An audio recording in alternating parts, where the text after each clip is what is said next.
All right, it seems I'm having some technical difficulties. So we'll see if this works.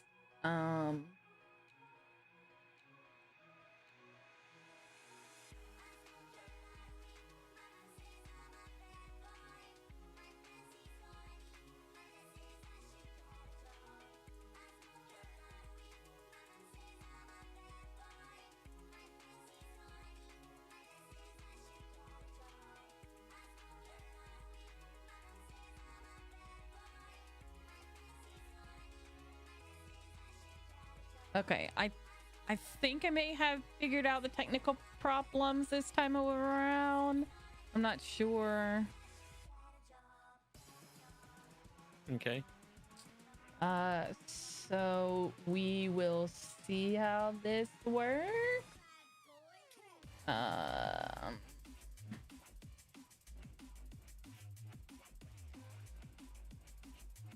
Yeah.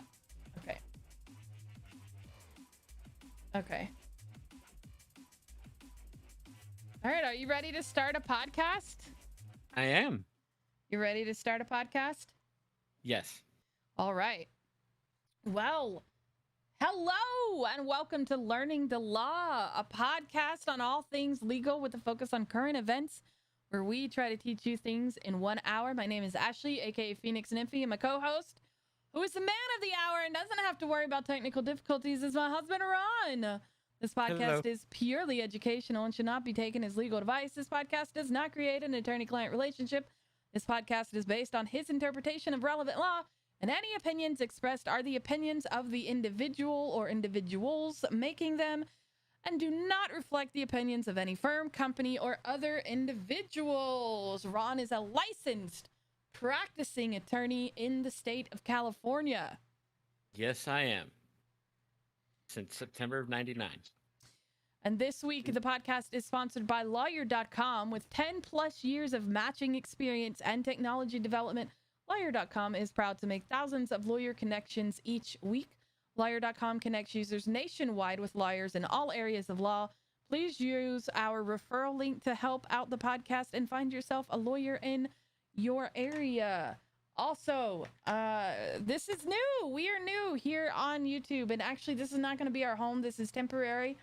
We decided that we are going to actually move the podcast over here to YouTube. So unfortunately, when I went to try to live stream it on the Learning the Law YouTube channel that I created, it wouldn't allow it. So we're streaming it on my already established YouTube channel just to see how it is streaming on YouTube, because it is different. We are coming from Twitch, but I wanted to separate it out because it is growing, it is getting bigger, and we've got a lot of ideas for other things that we want to do for you, and I think it would just be better to separate it itself and put it on its own content, have its own like content section, because we do have ideas for other things. Oh, good Lord. So that's the update here. We will be next week. We will be on the Learning the Law YouTube. So please go follow us there. Help us get to 100 subscribers so that we can get that personalized URL. I will link the there should be a link in the description for the, yeah, here it is, the actual YouTube channel. Here it is. I will link it in the chat. Please go follow us over there at the Learning the Law YouTube channel. So, Ron. Yeah. How has your week been? We were not here last week. We decided to cancel due to you got your prosthetic last week. I did. Yeah, and it was a lot, and it was exhausting. Yeah, it's hard to walk around on it. Yeah, but well, I'll get used to it. It's better than walking around on nothing. Yeah, so we had that appointment today as well, and you've now graduated from weekly to now bi-weekly, so every 2 weeks. So your next appointment is 2 weeks from now instead of next Yes. week, which is very nice. Yeah. That'll be a nice change, so we don't have every Tuesday afternoon.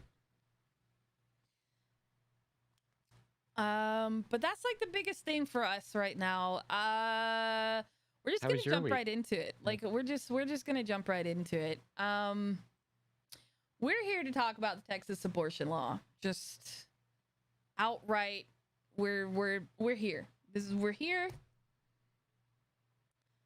to discuss, in my opinion,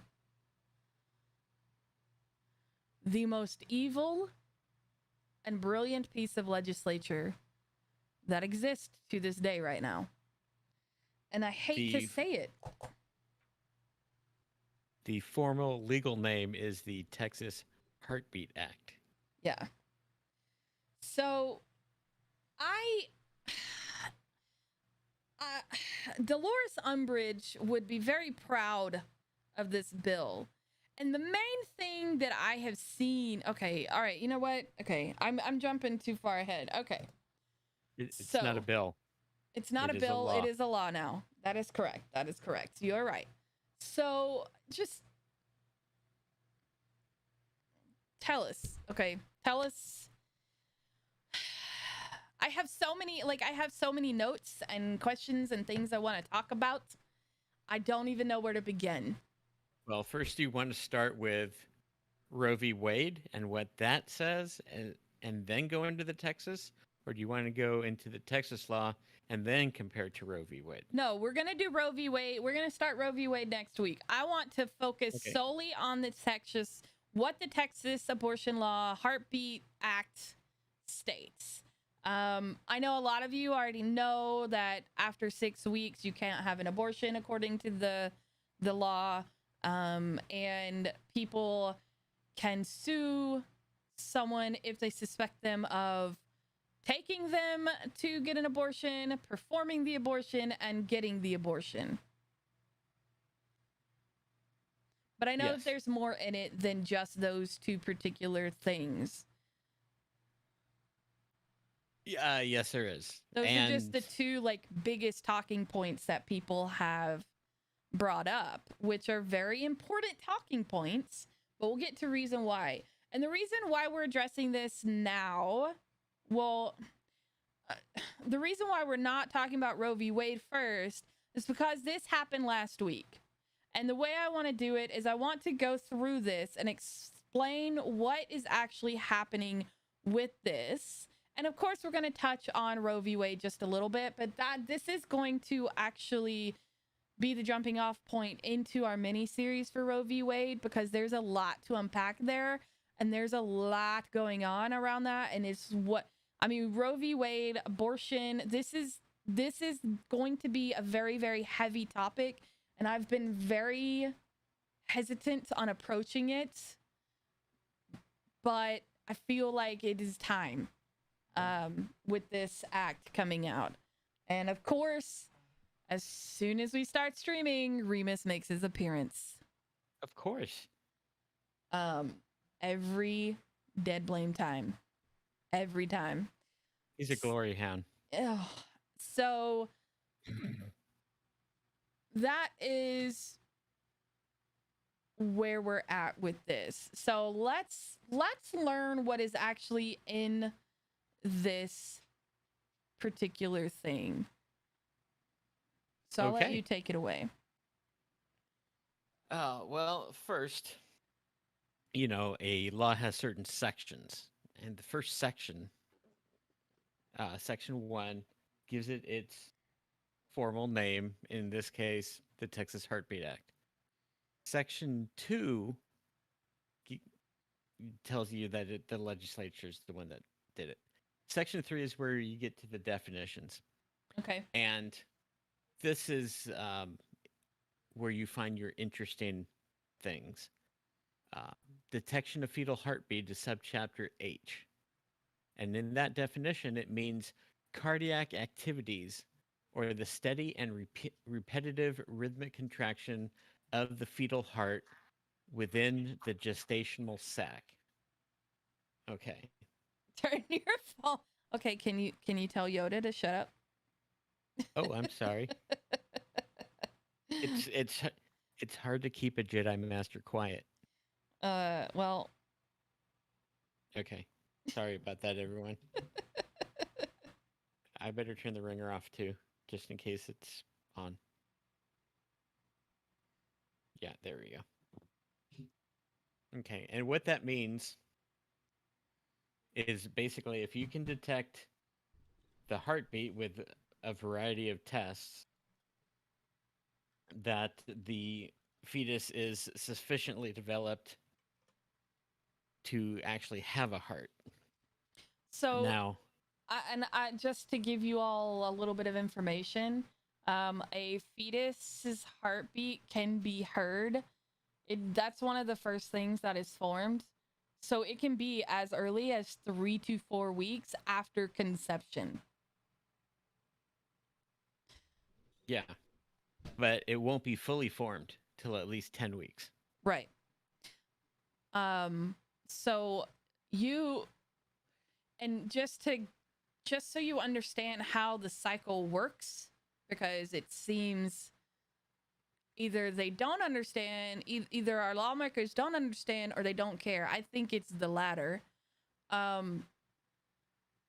Conception has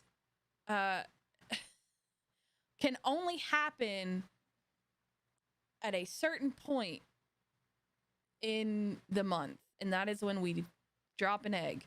So we have to ovulate in order to conceive. Ovulation is different for everyone, but on average of a 28-day cycle, at at about the 13th day, which is about 2 weeks into a month, that is when you will start doing your ovulation, right? So you'll have about a week where that's going on. So that's when you can get pregnant. Now, you can have sperm in your body for 7 weeks, or I'm sorry, for up to 7 days before an egg is ever dropped. So you can have sex a week before your egg drops and still get pregnant. But after the egg is dropped, it dissolves into the uterus and into the lining. So it's not gonna be useful anymore. So you're less likely to get pregnant once the egg does drop. So you have to have that combination, and as long as everything functions properly, a man can impregnate a woman way more often than a woman can get impregnated. Like, there is literally only a certain time of the month in which we can actually conceive. So we are very limited when that actually happens. And some people can pinpoint exactly when they ovulate. I'm actually one of those people who probably doesn't ovulate. That's the thing that happens. It exists. Anyway, I digress. So if you're looking at that and say you ovulate right on that 13th day, okay? And you get pregnant that day. When the egg drops, you are pregnant, okay? You don't learn that you are pregnant for at least another 2 weeks, if that, because you have to wait, because the symptoms of pregnancy are the same symptoms of menses. So until you are late, which is another 2 weeks after you've dropped your egg, on average, you don't even know if you're pregnant, if even. So you've got maybe, so you're looking at maybe 3 weeks before at the earliest, you can find out you're pregnant. At the earliest that you find out you're pregnant. So keep that in mind when we're going through all of this stuff. The science behind this this bill or this law is not beneficial when you put the science on top of this. It's like it doesn't work together. Okay, I'm done. I'm sorry. Sorry. Okay, you can go No. now.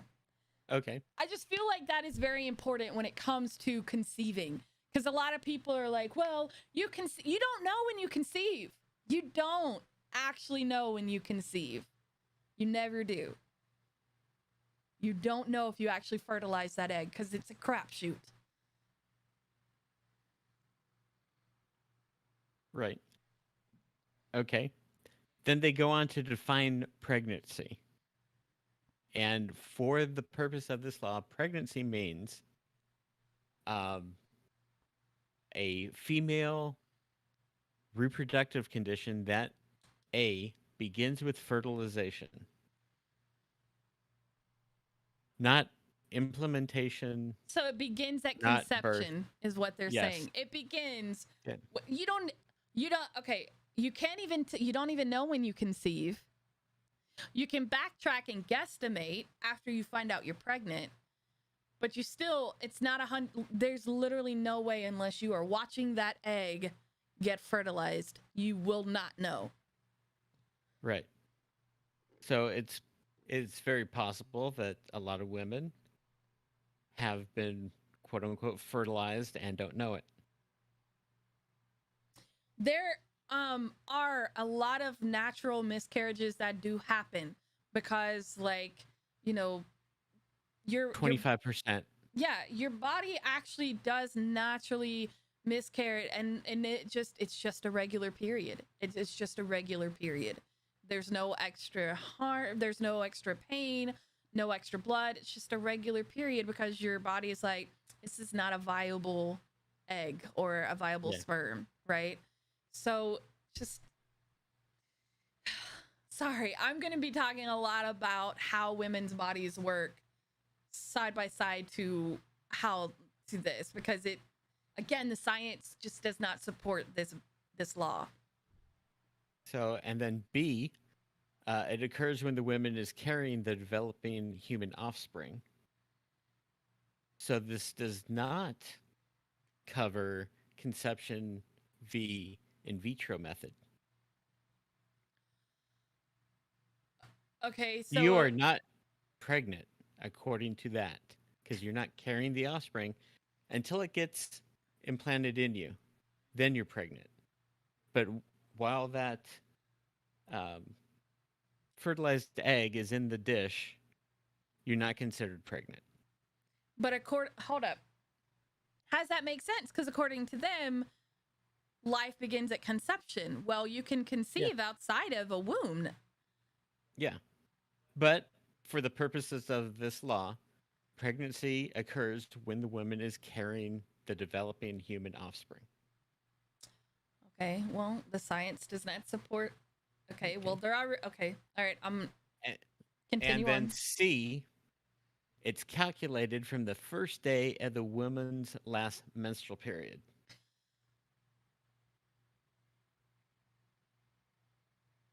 What? Yeah. I'm So confused. So if you're tracking your menstrual period, say it happens, your last day was New Year's Day, you are going to be considered pregnant on New Year's Day, even though you've had okay. So let me. Okay, so if I were a regular person and I didn't deal with PCOS, the way it's set up, last week would have been the week that I would have been fertile and been ovulating. On the 12th of August was the first day of my last period. This is also the period that sent me to the hospital because I was in so much pain. So according to this law, that'd be 1, 2, so that's 1, 2, 3, almost 4 weeks. So if I found out I was pregnant right now, I'd have 2 more weeks to decide if I could have if I wanted an abortion. Correct. If I could even find out if I was pregnant. Like Correct. that, dude, they really are not. Wow. Okay. That doesn't give a woman any time to breathe. No, you know what else it tells you to do? Do not track or keep any data of your last period. Okay. But we have to. Like, I have to be able to keep up with that stuff. But anyway, just for medical purposes, it's easier for me to keep up with that because our bodies are affected by the way our hormones work. And this is just for anybody. So, yeah. Right. Wow. Okay. Anyway, continue. I have a question for you since I'm a male. Yep. Birth Oh, control, does it stop the menstrual period?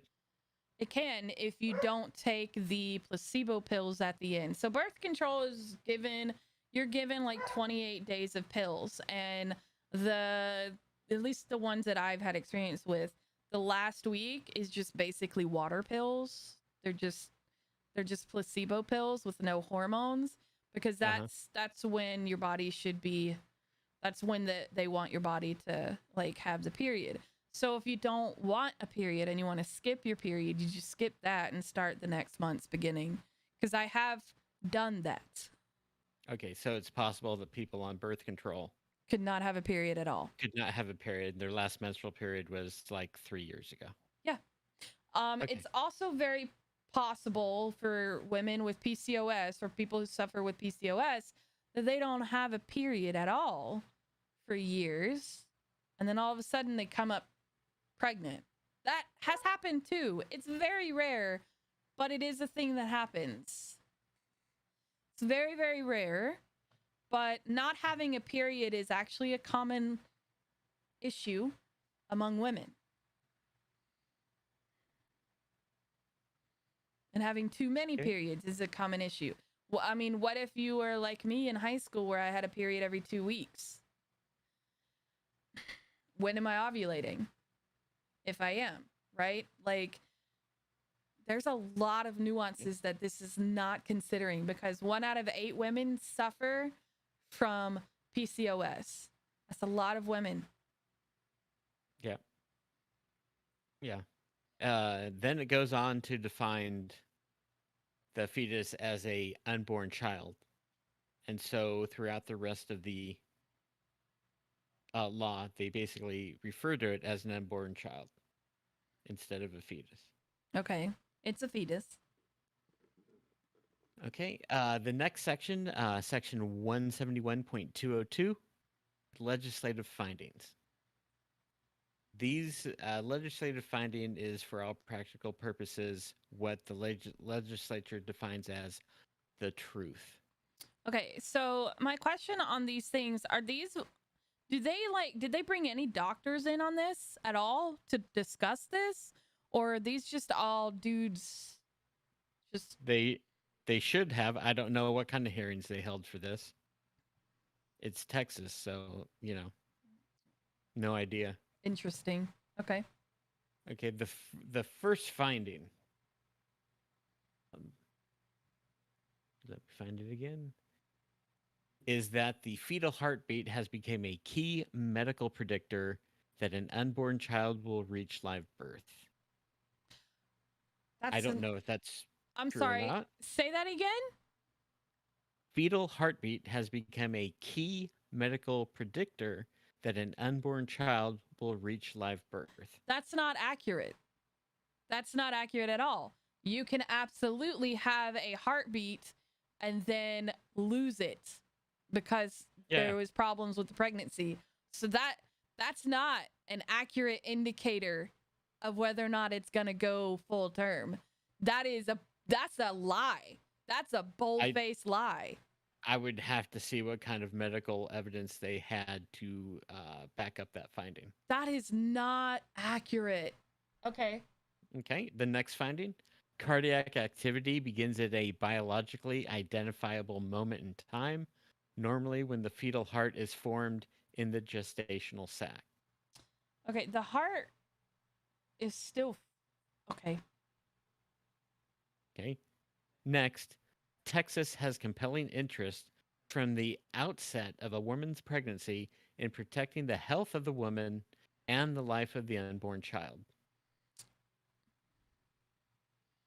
Well, I mean, to me, that's a lie, because if you actually cared about the woman, you would also give her assistance after she has the baby. But Well, that's their finding. They found themselves a compelling interest. okay, I'm really It, curious where they got all of these lies from, because I'm not hearing any kind of truth. Like, they clearly okay. Okay. and Give me just a second. okay.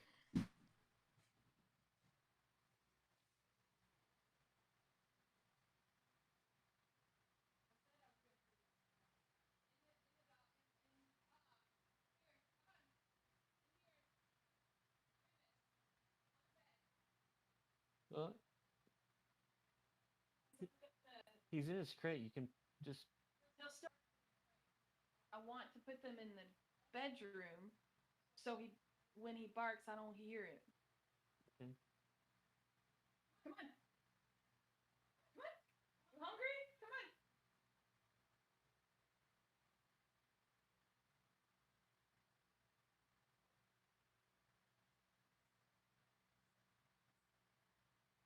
Yeah.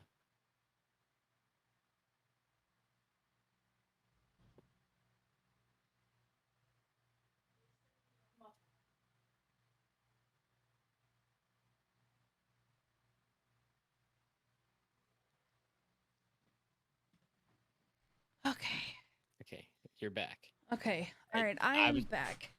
okay. I was just going to give an observation that the compelling interest is in the life of the unborn child. They do not have a compelling interest in the life of the born child, Yes. Yeah. as evidenced by some of the other Texas laws that are around. Yeah. Okay. So, Okay. To make an informed choice about whether to continue her pregnancy, the pregnant woman has a compelling interest in knowing the likelihood of her unborn child surviving to full term birth based on the presence of cardiac activity.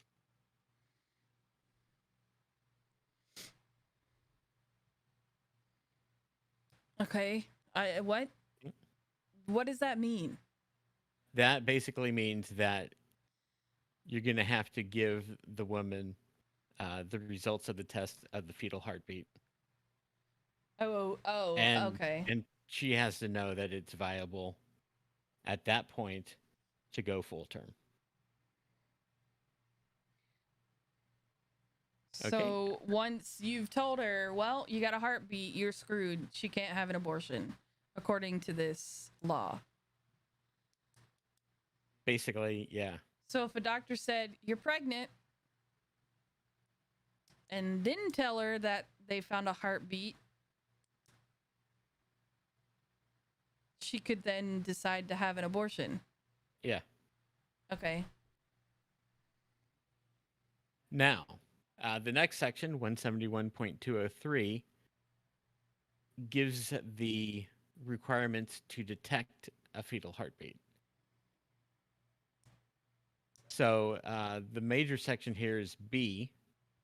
A physician may not knowingly perform or induce an abortion on a pregnant woman unless the physician has determined, in accordance with this section, whether the woman's unborn child has a detectable fetal heartbeat. So he cannot, in Texas, he cannot just skip that test and perform an abortion. How are they going to know? How are they going to know? I'm just saying what the law is. I'm being legitimately serious. How would they know that the child had a heart rate? How would they know? They wouldn't. Who is going to enforce that? They can't enforce that because that violates HIPAA. And if someone were to come in and say, well, she had an abortion, I'm going to sue her for it, they still don't have to prove, they still don't have to bring her records to the case. Right. I thought we were going to get into that after we went through the law. Oh, okay, I'm sorry. Just No problem. just thoughts on that, like how you gonna enforce it? Right. You How are you going to enforce it? They're going to want the medical records. can't. More on that later. Yeah. Okay. Okay. Um,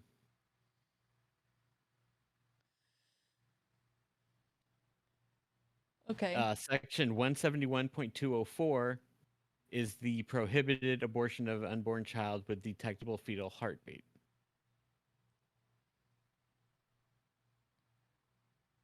A physician does not violate this section if he performed a test for a fetal heartbeat as required and did not detect a fetal heartbeat. Okay. So he's perfectly fine performing an abortion if he does not detect a fetal heartbeat. So, I guess, It's almost know, guaranteeing because it's so early. It's almost guaranteeing that a woman can't have an abortion because of the fact that you can detect a heartbeat at about 3 weeks, as soon as 3 weeks. well, all the doctor has to say is, no, I don't detect a fetal heartbeat.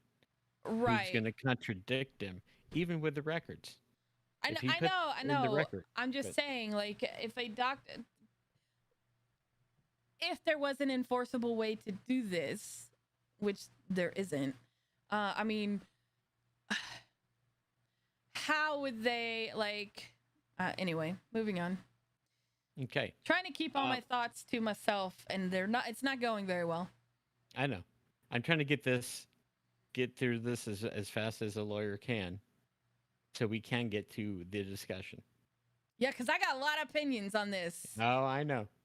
171.205 exceptions for medical emergency. Oh, I get exceptions. Okay. Yes. The physician has to have a belief that a medical emergency necessitated the abortion. Did they say And police? what? What did you say? What was the beginning of Yeah. that? Did you say police? No, I said a physician Oh, who physician. performs Okay. or induces an abortion under circumstances has to have a belief that a medical emergency necessitated the abortion. I mean, you could just say the medical emergency is that she's mentally not capable of taking care of a child. There you go. There's your. Anyway, sorry. Okay. Continue. So that's section 171.205. Then you have 171.206, where it goes into the right. Do you have a link for this? Because I don't have it on the notes, and I I do. would like to follow through with this, and then I can link it to anybody and we can have it linked for people to follow through. Okay, you're gonna have to give me a minute Okay. because I'm going between two different computers. Sorry. No, I forgot to put it in the notes. It might help you if you had it in the notes.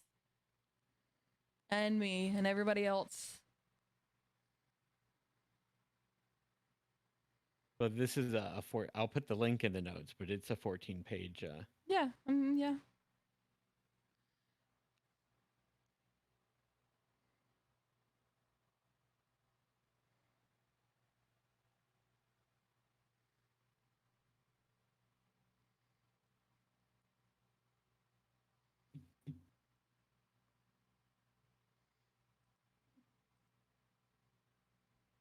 It's not letting me. It's not letting me copy it. Okay. Well, we'll figure Okay, it here we out go. later. It would I got it. It would just be nice to follow along. It'd be nice if my mouse worked, but I got it. Google Docs.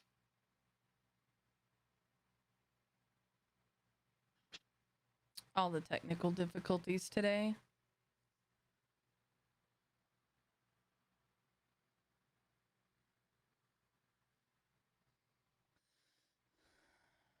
Oh, that's interesting.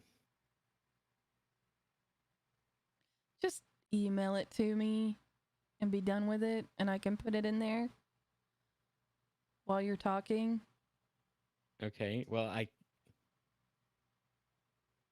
can't talk and do this at the same time.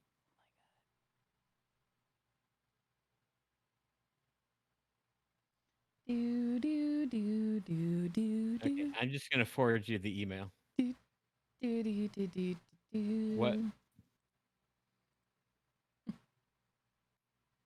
Yeah, just forward it to me. It's fine. Because for some reason you're the default Google Doc on my computer.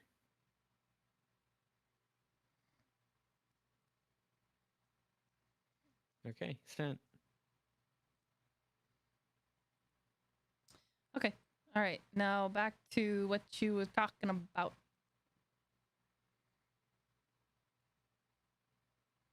Okay, section 206. And this basically says that this does not initiate, or let's see, this subchapter may not be construed to authorize the initiation of a cause of action against or the prosecution of a woman on whom an abortion is performed, or induced or attempted to be performed. What now? Right. So you're not able to bring a cause of action against the woman having the abortion. Okay, so you can't sue her Correct. for having an abortion. Correct. Okay, well that's not how that was perceived by a lot of people. This goes against the people who perform the abortion or aid and abet the abortion. Okay. So the doctor, the hospital. Okay, Whoever, so yeah. so you sue the so you would sue the doctor who Yep. performed the abortion. Correct. Because so that's actually because a lot of people are like, well, you're suing a woman for having an abortion. Because that's how it's being interpreted. Yeah, but that section right there, no. And if you did sue the woman for having the abortion, then you are violating Roe v. Wade. Which is her right to choose. Right, because this does not overturn that. Oh, shit. Oh, whoops. I was hoping I could... okay. I was gonna try and show the thing, but oh my god, it's like all green. Why is this green? It's so hard to read. I don't know. Light green on a white background. Okay. Anyway. Okay. And then you got section 2. I'm just going to give the last 3 letters. For all of these sections, it begins with 171 point. Yeah. Okay. Section 207. Okay. Limitations on public enforcement. And what this is they are limiting what the government can do for this law. And it basically says the requirements of this subchapter shall be enforced exclusively through private civil actions. No enforcement of this subchapter and no enforcement of chapters 19 and 22 of the Penal Code in response to violations of this subchapter may be taken, threatened by the state, a political subdivision, a district or county attorney, or an executive or administrative officer or employee of the state. Or okay, so that means that you cannot, this is a civil matter. This is solely a civil matter. It's not a criminal matter. And if someone does arrest someone for this, they are liable to be sued by the government. They're liable for the government to go after them for illegally arresting someone. Well, the government's not going to. It's you would sue whoever arrested you for a civil rights violation. Okay. So this is taking. Okay. So this right here is taking the enforcement out of the government and putting it in regular everyday persons. So you have the head of the KKK who is, garbage, that could sue doctors for potentially. But okay. Again, all right, I'm just. This is like, it's brilliant, but at the same time, it's like, I don't know how this is going to work out, because like this right here is why I say it's brilliant, because it takes the blame. The way they have written this, they take the blame away from the lawmakers and away from the government, and put the blame on the civilians, which I don't know if that's brilliant on the side for Democrats, because it's now gonna flood the system, because there's gonna be an increase, or if it's brilliant on the side of, haha, we don't have to deal with it now.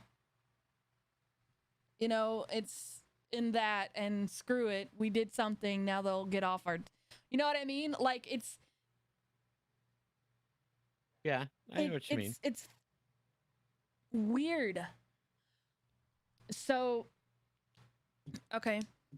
Continue.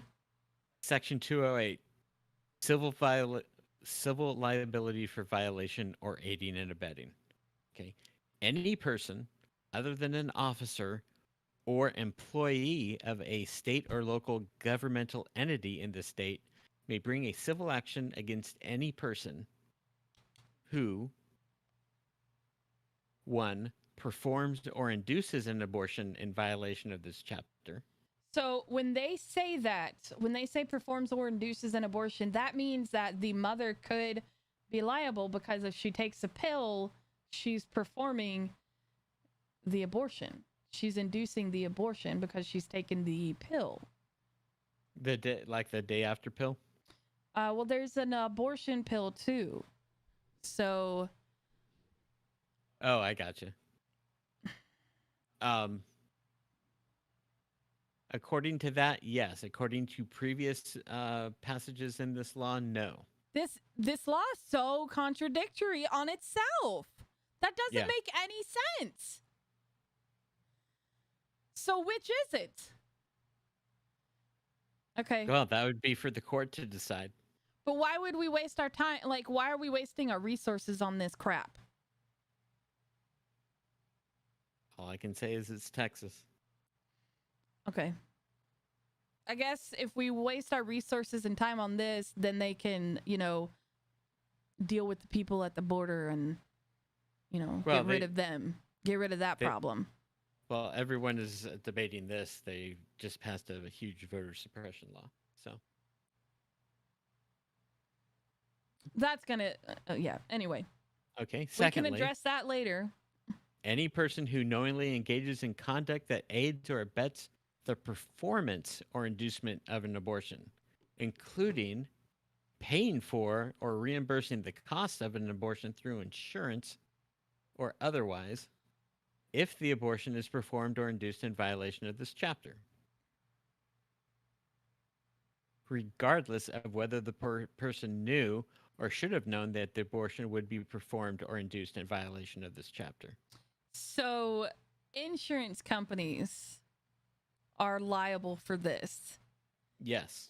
And that is where the problem is going to stay, that's okay. Just because of the way insurance works, that is where we're going to have more of the problems, because they're just going to start saying, okay, we're not going to pay for this. And so then the cost is going to fall on the woman herself, and she's going to have to start paying out of pocket, which will then take, because the primary reason why people have abortions is because they can't afford it, and they don't want to bring somebody into this world when they can't afford to feed themselves. And so the people that are at most at risk are people who live under the poverty line. And that right there is one major reason why. And say somebody gives you cash for it, right? Cash to get it done. That person giving the cash, they can get sued. So you can't even do GoFundMe's then to help pay for it. Like, it would have to be secret. Right. Not unless all the GoFundMe funds came from out of Texas. Because Texas doesn't have any jurisdiction over people okay. outside of the state. Okay. But regardless, like this right here, if you actually think about how it's going to play out, insurance companies always get, they're like, how insurance companies are. And the people that are anyway, this is part of the reason why this bill is racist. It's not only sexist, but it's also racist. Not only that, as seen from the way, for example, OnlyFans and Pornhub were being paid for through credit cards. Mm-hmm. If you paid for a credit card for your abortion, you could sue Visa or MasterCard. Interesting.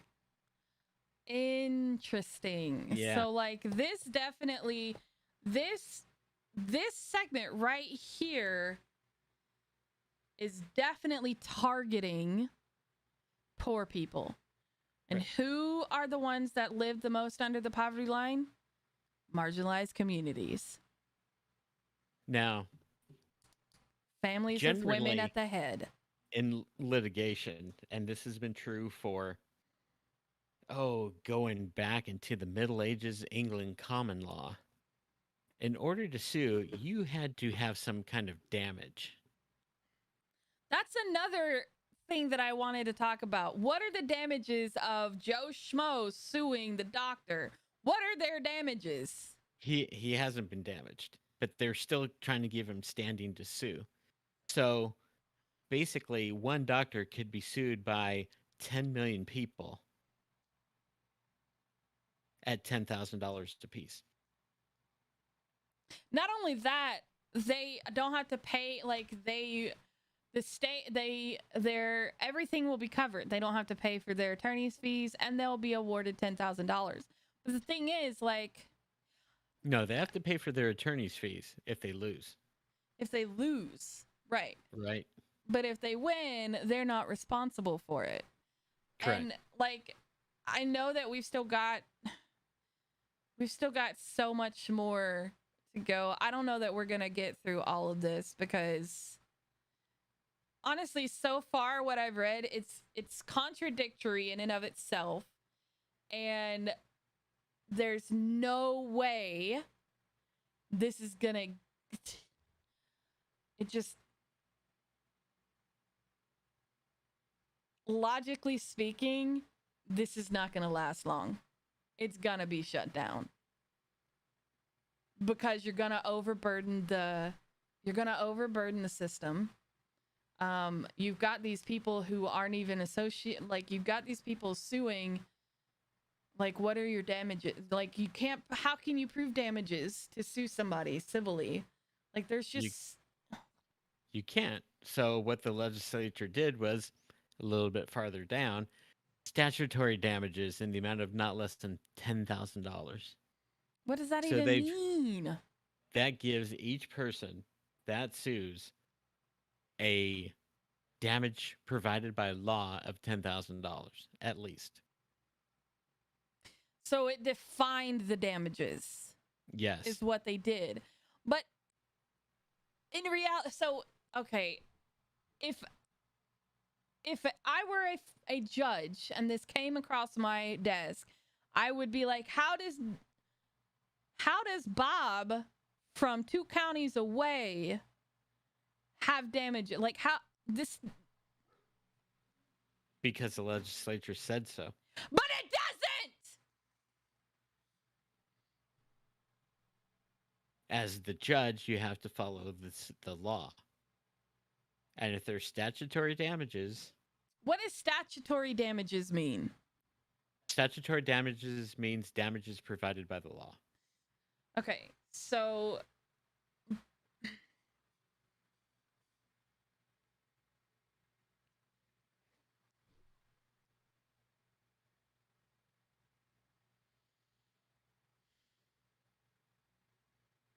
continue. Okay. So, notwithstanding that, the court may not award damages if you've already paid damages on this particular violation before. So, it's whoever sues first. So you can't sue a doctor for performing an abortion more than once. Per abortion. Okay, so it has to be for a different person, basically. Yeah. So one doctor could do 10 abortions and he could be sued for, or they could be sued for each of those abortions. Correct. Okay. This whole piece, this whole piece makes no sense.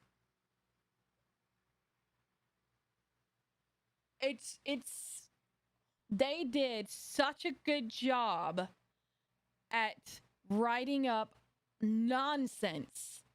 And it's utter nonsense. It's utter nonsense and a bunch of lies on how a woman's body works. But they don't care. I'm getting very angry, so you have to continue. I know. Yeah. Okay. So the following is not a defense that you can state according to the law. Ignorance or mistake of law. That's pretty standard That's with just standard. any law. 2, your belief that the requirements of this law are unconstitutional or were unconstitutional. So your belief in Roe v. Wade, for example, is not a defense under this law. That's bullshit. They're trying to circumvent Roe v. Wade with that phrasing. Yeah. That is,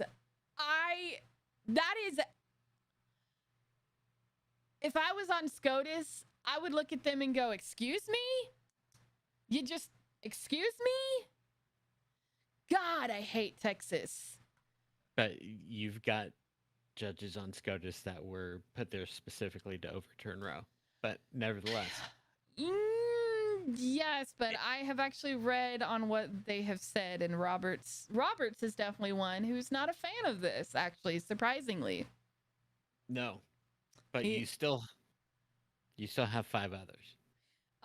They actually several have actually stated that it's unconstitutional. And I think one reason why they are not seeing anything about why they're not coming out to stop it, one is because it's not a criminal thing. So that is kind of something that they're trying to circumnavigate by making it civil, because SCOTUS could just outright go no. If it was a criminal thing, they could go shut it down now.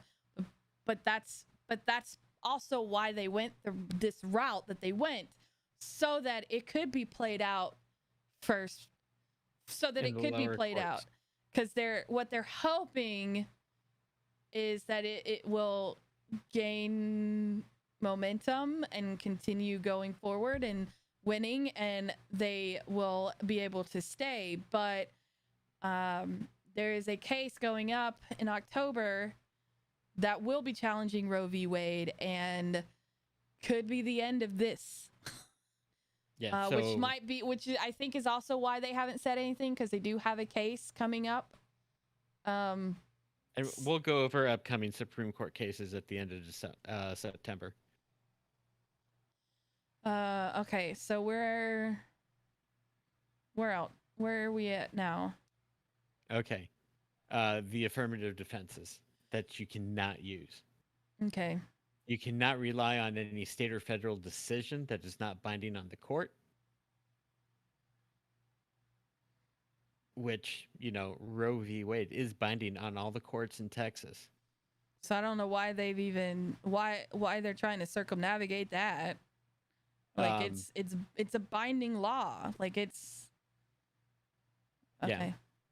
Yeah. A defendant's reliance on any court decision that has been overruled on appeal by a subsequent court, Okay. even if that court decision had not been overruled when the defendant engaged in conduct. All of that just went over my head. I have no idea what that Okay. means. So, say you got the abortion now, and then SCOTUS overrules Roe v. Wade, right? Well, the fact that Roe v. Wade was the law of the land at the time you got your abortion is not a defense.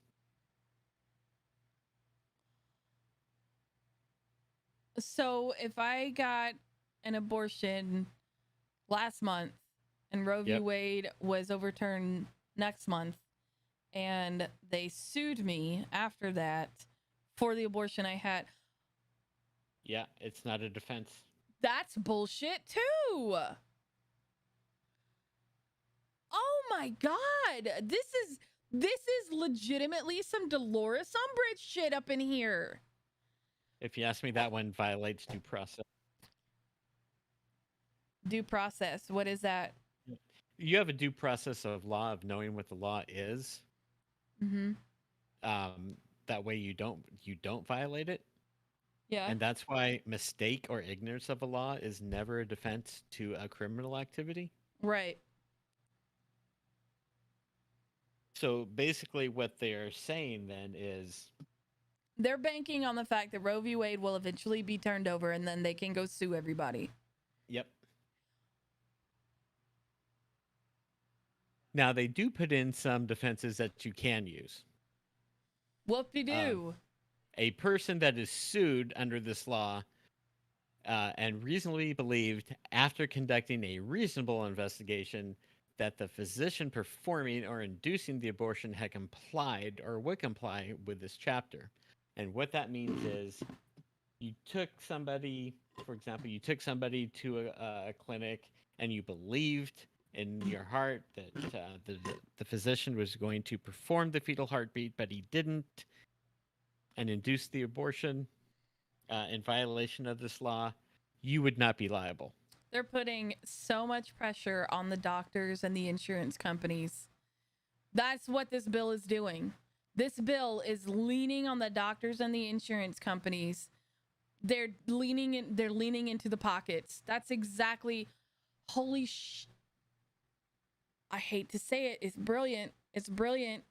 They're going to the source that they're.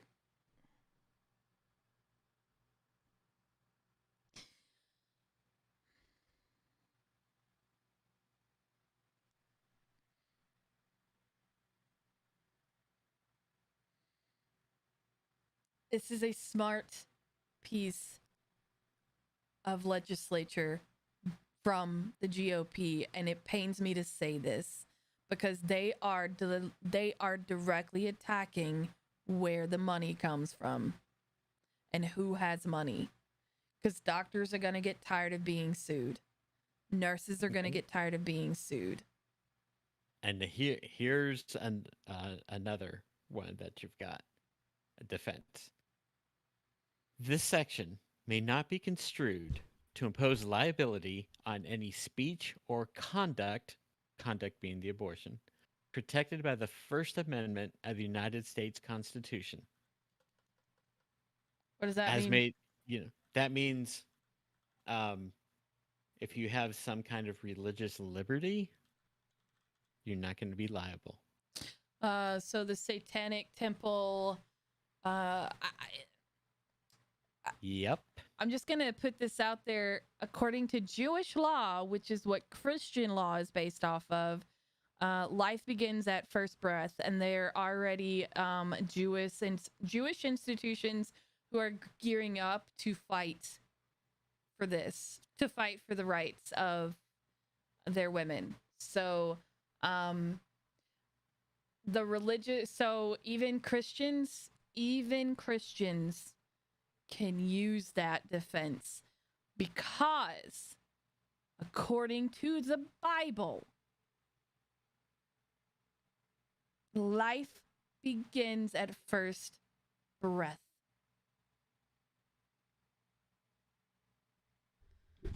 So, And then okay. there's another prohibition in the next subsection where they once again state that a district attorney or can't intervene in an action.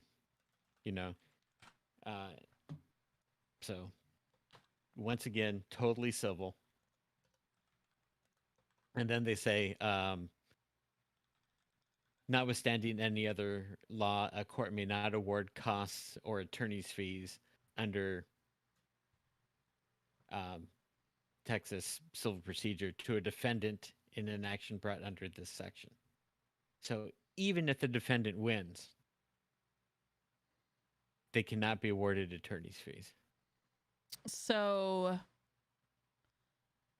the defendant is the person being sued, correct? Correct. So even if I win my case, I still have to pay my attorney's fees? Yep. But Joe Schmo doesn't have to if he wins.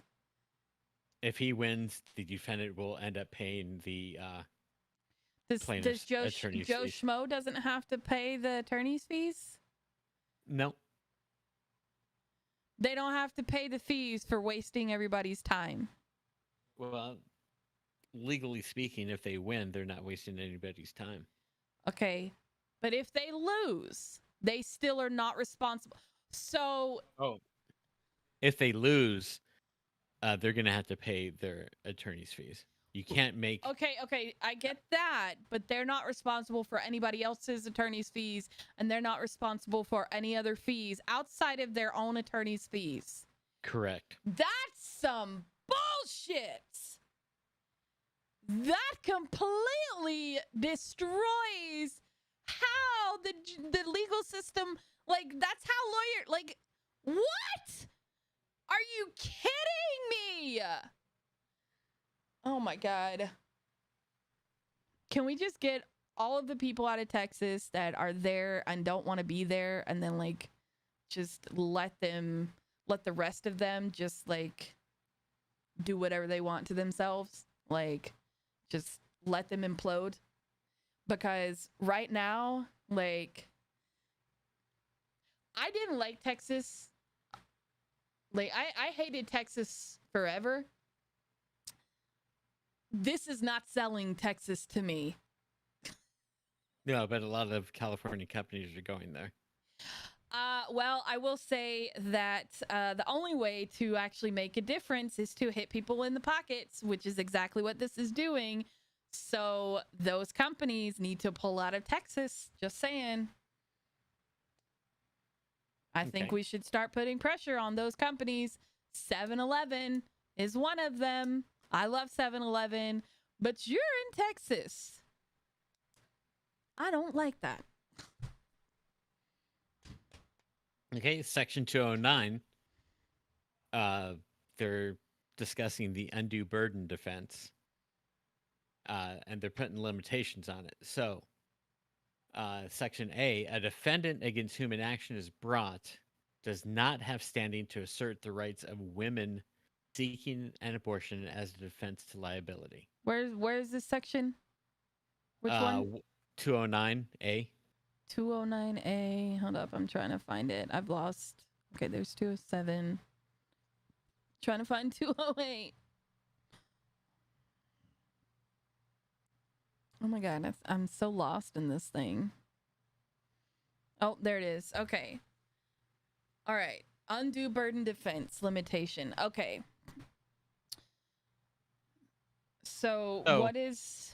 So, for example, a doctor being sued cannot raise the defense that the woman has the right to an abortion. Can't bring it up. But okay. All right. Well, taking that defense away. Okay. Well, Roe v. Wade establishes that, so that is actually a perfectly legitimate defense. Just putting that out there. That's what Roe v. Wade established. So that's something that Texas does not have the right to do because it's federal. It would be similar to saying to a murder suspect on trial that you can't bring up a self-defense. We're not going to let you bring up self-defense. Yeah, but like this basic, what they're doing here is just taking. They are claiming they're taking this defense away, but like a federal judge, if this got to a federal judge would look at that and throw it out because it completely disregards federal law, which trumps state law. It does trump state law, but you're going to have to go through the whole process of doing that in the meantime. I know. So let's get this crap up to a federal judge so the federal judge can go no. And no. I don't know that the Circuit Court of Appeals, where Texas is, would. No, this would need to be tried outside of the state of Texas, in my opinion. Well, they probably have one of the more conservative Court of Appeals, so we'll see.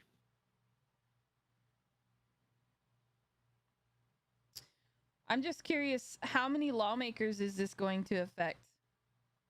Because, how they've all paid for their mistresses to get That's why the abortions. first thing I would think about doing would be suing every member of the Texas legislature. But can you? Like, you don't. You Why? Don't. Why not? You don't know that the person down the street had an abortion. But you can. Okay. And they'd have to pay for their own. That's a frivolous attorneys. Lawsuit. Like, they're setting it up for a frivolous lawsuit. Is what the way they're setting all of this up is they are allowing frivolous lawsuits to happen. Like, and I don't like. Does that not piss judges off? Like, I feel like a judge would be so pissed to get up here and go, "Oh, this person has never even been pregnant," and excuse me, bro, excuse me. You're wasting my time. You're wasting everybody else's time. And then on top of that, they're not even punished for having a frivolous lawsuit. No, that's the judge's fault. A judge can sanction somebody for a frivolous lawsuit. Well, according to this, they can't be. They can't be for. They can. So the judge can say, and now you're going to pay for their attorney's fees. No, that's not the sanction a judge is able to put.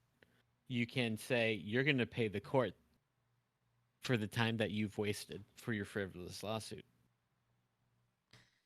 And this court runs at $250 an hour, and you've wasted 20 hours of our time. So I'm going to sanction you $5,000. I feel like you should also be able to make them pay for the attorney fees, because if you're suing a person who normally you would lives under the poverty line, they're not going to be able to afford to defend themselves. No, not at all. That's what they're counting on.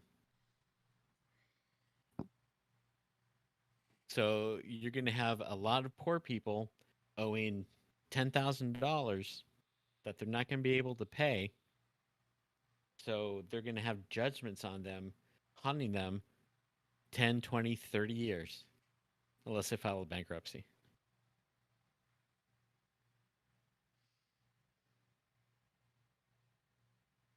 I don't know how much more I can take of this, discussing this. We're at an hour. We can continue on the next episode if you wish. Yeah, I can't. I am raging. Yeah. I'm at tears right now.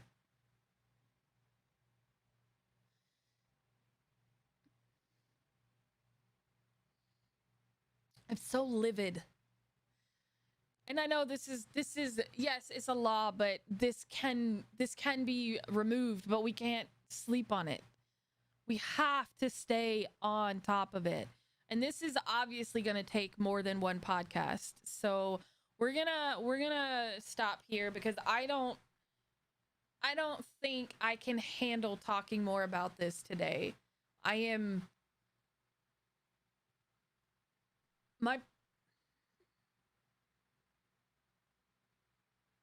understand.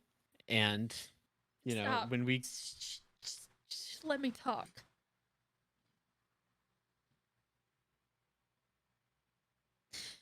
As a survivor of sexual assault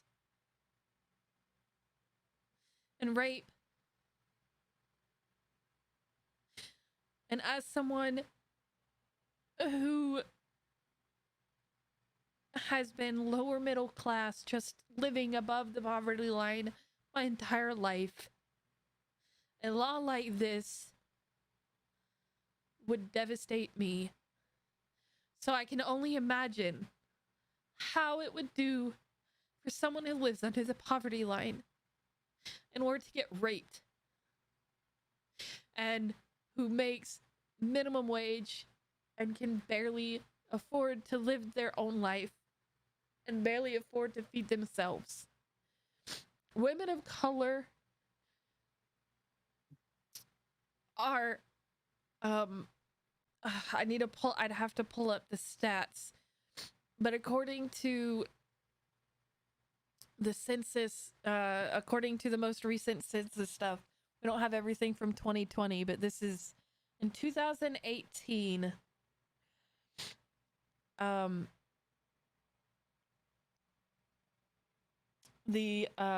trying to find the right one.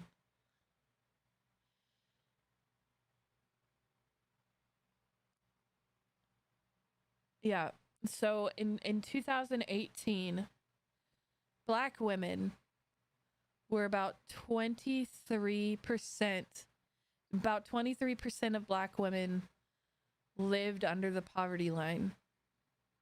And for white women, it's about 13%.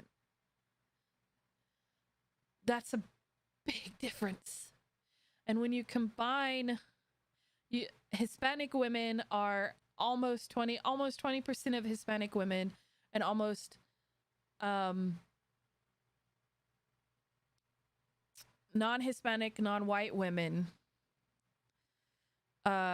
is slightly, I'm sorry, the non-Hispanic white women, I'm sorry, is actually even less than 10% of non-Hispanic white women, which means me, live under the poverty line.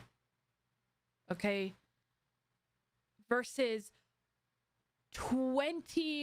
roughly 23% of Black women are living under the poverty line. This devastates people. And women already don't get paid the same that men get paid. The average income for the median family household income for a married couple is like $90,000 apparently in 2018, which I've never seen that much. So that's for a married couple. So obviously 2 people working or someone who gets paid really well. For a female household with no spouse, it is that the head of the family is a female. Barely $40,000 median income. For a male household, for a single dad, for a single man, for a man who is the head of the household, not married, almost $60,000, if not $60,000. This bill is not only sexist, it is racist.